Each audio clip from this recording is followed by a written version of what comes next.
Hi guys morning. আজকে আমরা বানাবো ধনিয়া চিকেন রেসিপি। তার জন্য আমাদের চিকেন নিয়ে নিয়েছি 700-র মতো। চিকেনটা ভালোভাবে ধুয়ে রেখে দিয়েছি। এর সঙ্গে আমাদের লাগবে ধনেপাতা বেশি করে কোয়ান্টিটি। এই ধনেপাতাগুলো সমস্ত আমি কেটে ছাড়িয়ে নিয়েছি। তার সাথে ক্যাপসিকাম, এটা আমরা মিক্সিতে পেস্ট করে নেব। এর সাথে কিছুটা পরিমাণ ক্যাপসিকাম আর একটা পাতি লেবু নিয়েছি, আর একটু টমেটো কেটে রেখেছি 2টোর মতো, আলু, আর এখানে পেঁয়াজ, আদা, রসুন আমি মিক্সিতে পেস্ট করে রেখে দিয়েছি।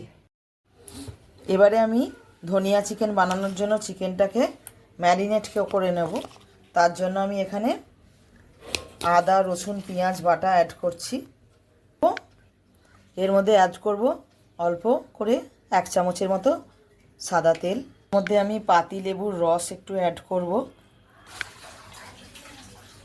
এর মধ্যে আমি কিছু গুঁড়ো মশলা অ্যাড করে দেব। হলুদটা একদম অল্প দিতে হবে এখানে, যেহেতু এটা কালারটা ধনিয়া চিকেন। এর মধ্যে দিয়ে দিচ্ছি একটু লঙ্কা গুঁড়ো। এর মধ্যে অ্যাড করছি অল্প করে ধনে গুঁড়ো, একটু জিরে গুঁড়ো। এবার ভালো করে মাখিয়ে নেব। এবার সবগুলো মাংসর সঙ্গে ভালোভাবে পুরো মশলাগুলো মাখিয়ে নিচ্ছি। ভালোভাবে এটা আমার মাখানো হয়ে গেছে। এটা আমি আধ ঘন্টার মতো ম্যারিনেশনে রেখে দেবো। আমি এখানে কড়াটা গরম করে নিয়েছি। এর মধ্যে আমি এবার আলুগুলো একটু ফ্রাই করে নেব।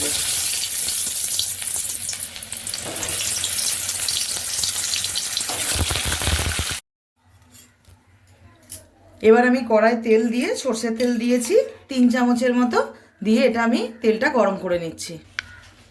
তেলটা মোটামুটি আমার গরম হয়ে গেছে। এবার এর মধ্যে আমি অল্প একটু জিরে অ্যাড করব। এর মধ্যে আমি চিকেনটা এবারে অ্যাড করে দেব। ম্যারিনেট করে রাখা যে চিকেনটা, ওটা আমি অ্যাড করে দেব।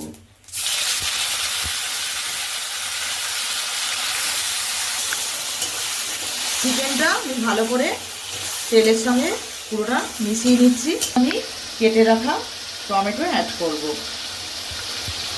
এর মধ্যে আমি পরিমাণ মতো নুন অ্যাড করলাম। পুরোটা আমি ভালো করে মিশিয়ে নেব। এর মধ্যে আমি ভেজে রাখা আলুগুলো অ্যাড করে দেব। ছাড়ানো কড়াইশুঁটিগুলো আমি এর মধ্যে অ্যাড করে দেব। কড়াইশুঁটিটা দেওয়ার পরে, আলুটা দেওয়ার পরে আমি এটা ভালো করে এবার একটু কষিয়ে নেব। এর মধ্যে আমি 1/2 চামচের মতো মিট মশলা অ্যাড করে দিলাম। এর মধ্যে আমি পেস্ট করে রাখা ধনেপাতাটা অ্যাড করে দিলাম। এর মধ্যে ধনেপাতা আছে আর একটা ক্যাপসিকাম আছে, এটা আমি অ্যাড করে দিলাম এর মধ্যে। এটা আমি ভালো করে পুরোটা মিশিয়ে নেব। ওখানে পরিমাণ মতো নুন অ্যাড করলাম মধ্যে। এবার এর মধ্যে আমি একটু করে রাখা গরম জল অ্যাড করে দেব। গরম জলটা অ্যাড করলে এখানে তাড়াতাড়ি সেদ্ধটা হয়ে যায় আর সিদ্ধটা খুব ভালো হয়। আর এই ধনিয়া চিকেনের মধ্যে পেঁয়াজের আর আদার ব্যবহারটা একদম যৎসামান্য। এটা মেন রসুন আর ধনেপাতার উপরে। এবার আমি এটা চাপা দিয়ে দেবো। এটা আমি 15-20 মিনিটের মতো সেদ্ধ হতে দেবো। এখানে আমি আর একটু অল্প করে লবণ অ্যাড করলাম, আর এর মধ্যে কিছু চিড়ে রাখা কাঁচা লঙ্কা অ্যাড করলাম। এটা হয়ে গেছে, আমি এবার এটা নামিয়ে নেব। আমার এখানে ধনিয়া চিকেন রেডি হয়ে গেছে। আমি এটা নামিয়ে নিয়েছি। এবার আমি এটা সার্ভ করে দেবো।